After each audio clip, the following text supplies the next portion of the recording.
जी, आपको सबसे बेहतर पार्ट, क्योंकि आप बहुत नए जुड़े हैं, बहुत जल्दी मेंटर भी बने हैं, आपको सूक्ष्म में बियॉन्ड नोइंग गेम में पार्टिसिपेट करते हुए बेस्ट पार्ट बियॉन्ड नोइंग का क्या लगता है?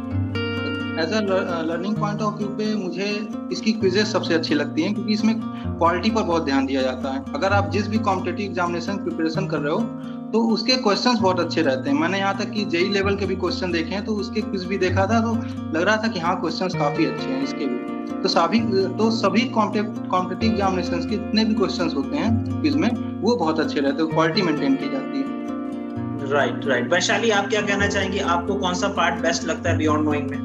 मुझे सर सबसे अच्छा लगता है मतलब कमेंट वाला सेक्शन जो रहता है, कि किसी भी चीज को डिटेल में एक्सप्लेन करना, कि जैसे कोई क्वेश्चन है तो उसके बारे में अगर हमें जानकारी देती है, अब इतना तो किसी को भी नहीं आता कि सारे क्वेश्चन का आंसर आता है, लेकिन जो उसका डिटेल एनालिसिस होता है उससे आपका क्वेश्चन तो प्रिपेयर होगा, साथ ही आपके 2-3 पॉइंट्स और प्रिपेयर हो जाएंगे।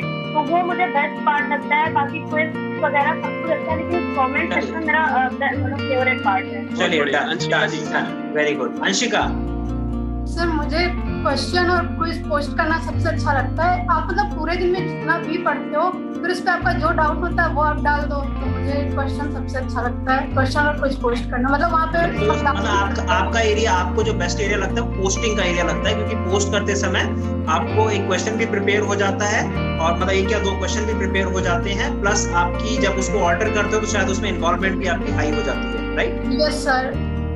जैसे कि अंशिका जी ने बोला, एक और पॉइंट ऐड करना चाहूंगा इसमें। मतलब जैसे आप क्वेश्चन जो अपलोड करते हैं तो एज अ नोट्स आप अपलोड कर रहे हैं। अगर कहीं आप ट्रैवलिंग कर रहे हैं तो आपके पास नोट्स नहीं, तो आप सूक्ष्मांश खोल के उसको पढ़ सकते हैं, क्योंकि आपके पास एक अच्छे क्वेश्चंस का कलेक्शन है और वो क्वेश्चंस आपके द्वारा बनाए हुए हैं। आप सबका ध्यान मैं पूल टेबल के ऊपर ध्यान लेना चाहता हूँ। दीपू मौर्य जी टॉप पे आ चुके हैं, 82.266 उनका स्कोर हो चुका है। सर, इसमें ध्यान देने वाली बहुत खतरनाक बात यह है कि Deepu Maurya medical entrance exam, मतलब ये नीट की तैयारी कर रहे हैं। मैं वही बोलना चाह रहा था अभी, और ये पहली बार ऐसा हो रहा है। और ये पहली बार मैंने देखा है डॉक्टर साहब ऊपर आ गए। जतिन सर, एक क्वेश्चन मैं लेना चाहूंगा सभी पैनलिस्ट से जी। आप लोगों का एग्रेशन मैंने देखा बहुत हाई लेवल पे था, लगभग 3-4 पहले आपका सूक्ष्म स्कोर 4-5, 4-5-3 गया, फिर लास्ट में आते आते वो एकदम से नॉर्मल हो गया, मतलब कोशिश ही नहीं की गई सूक्ष्म स्कोर को बढ़ाने की। वो कि वो मैंने उसमें से यहाँ पे वैशाली जी थोड़ा एडवांस थी, उनकी टीम गुड वर्क बहुत अच्छा रहा है सर। तो नहीं, मैं वही पूछना चाह रहा हूँ। एक मिनट वैशाली, मैं क्वेश्चन कंप्लीट कर लूं।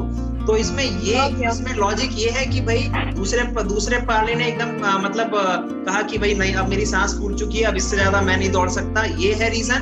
या फिर ये है कि भाई नहीं, अब तो आई थिंक ठीक है, अब इतना ही कंपटीशन रहेगा, अब इसके आगे जो है चेंजेस ज्यादा नहीं है? हाँ वैशाली।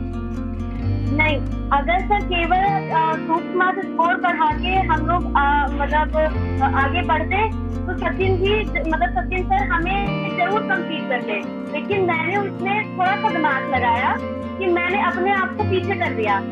बाकी के पास था लेवल पॉइंट, मैंने उसको ऊपर कर दिया, और जब सर ने देखा कि लेवल पॉइंट है प्लस गैप पॉइंट है, तो सचिन सर ने वहीं पे गिव अप कर दिया कि अब तो लेवल पॉइंट है, अब मैं इतना तो कम्पीट नहीं कर पाऊंगा। बाकी उन्होंने जितना किया बहुत बेस्ट था इनकी टीम से। फर्स्ट टाइम हम लोगों को सही बात है क्या ये? ये सही है, लेकिन इसमें एक बात मैं ऐड करना चाहूंगा। वैशाली जी ने जो लास्ट के 3 डेज में प्लानिंग चेंज की, वो मुझे काफी अच्छी लगी। इन्होंने क्या किया कि अपना जो स्वाति मिश्रा का स्कोर बढ़ाना था, उन्होंने 9 बजे तक बिल्कुल 0 रखा। तो हमारी टीम को लग रहा था कि वो ज्यादा स्कोर बढ़ा नहीं रहे, इसलिए इतना बढ़ा लो कि सेफ में आ जाओ। इन्होंने 9 बजे के बाद अचानक फुल टीम से वर्क करना शुरू कर दिया, 10 बजे तक 2.5 या 3 के मैंने आपके भी गेम में एक बार नोटिस की थी। नहीं सर, आपने नोटिस नहीं किया, वो टीम वर्क नहीं था, वो हमारा लीड पॉइंट था जो हमने लास्ट के 9 बजे के बाद लिया था। इतना सर कौन देता है? वो लास्ट में गहरे पत्ते खुल रहे हैं जतिन जी, मैंने लीड पॉइंट ले लिया था, तो इस वजह से वो आप लोग को नहीं समझ में आया। जी जतिन सर, मैं एक लाइन आपने बोला था कि इतनी चीजें मिलती हमको सूक्ष्म से, उसमें आपने एक चीजें आप भूल गए थे जो अभी निकल के आई, कि हमें एक अच्छी रणनीति भी सिखाती है। बिल्कुल, बिल्कुल अच्छी रणनीति भी सीखते हैं और अच्छी रणनीति बनाते हैं। चक्रव्यूह मैं सर एक्चुअली क्या है, मैं एक्सपेक्ट कर रहा था ये हमारे सामने से आएगा। देखिए सवाल पूछने वाला ओपन एंडेड रहता है।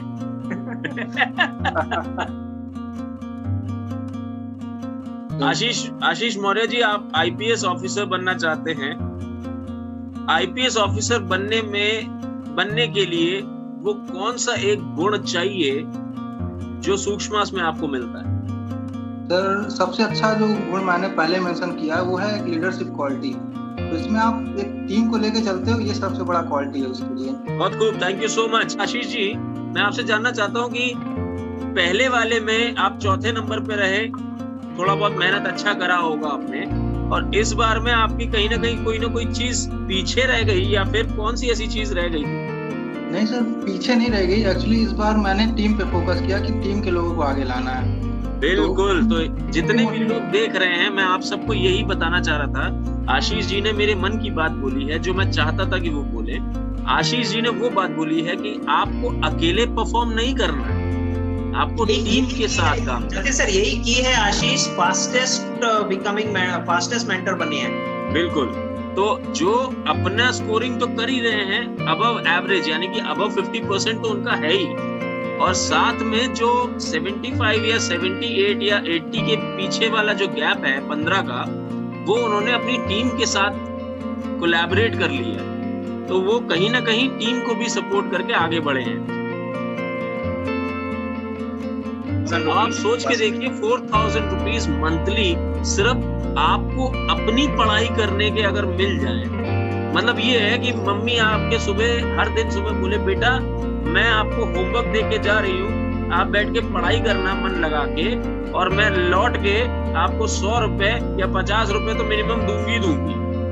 तो भाई साहब, एक लड़का या एक लड़की जो भी स्टूडेंट होगा, वो ना तो बिस्तर से उतरेगा और ना ही बाहर किसी दोस्त से मिलने भी जाएगा, क्योंकि 4000 रुपए बहुत बड़ी रकम होती है स्टूडेंट लेवल पे, कैंडिडेट लेवल पे, अपने इंडिविजुअल भार को उठाने के लिए। और इसमें इम्पोर्टेंट बात है, हाँ, इसमें इम्पोर्टेंट बात जल्दी से मैं पहले भी कवर कर चुका हूँ। इम्पोर्टेंट बात हम लोग ये ध्यान रखते हैं, बीइंग एजुकेशन प्लेटफॉर्म, बीइंग सूक्ष्म एज एजुकेशन प्लेटफॉर्म, कि ये सब अप्रोच में कि भाई रिवॉर्ड लेना है, उनको विन करना है, ये सब अप्रोच में कहीं पर भी उनकी स्टडी कॉम्प्रोमाइज ना हो, उनका फोकस कॉम्प्रोमाइज ना हो, वो पूरा ध्यान रखा जाता है। अब अगर वैशाली इसे अप्रोच कर रही है, तो वैशाली डेफिनेटली उसको अप्रोच करने में, उसको चेस करने में, उस तक पहुंचने के लिए उनकी लर्निंग डेफिनेटली वो लर्निंग ही बीच का रास्ता है जो उन्हें करनी पड़ेगी।